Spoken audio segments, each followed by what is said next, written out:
Okay guys, can see this, how this little machine is mulching. Super nice. So you guys can see this, that looks like dirt already. So this is how I like to leave it, and occasionally I need to clean this right here, but this right there, it's working perfect for me. The only downside about this, it's right here that's shoot back the leaves towards me. I don't know yet what to do on that. So yeah, it's working perfect.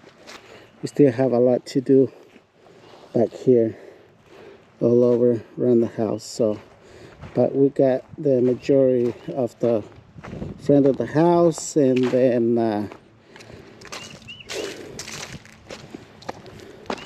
mulch some of the on a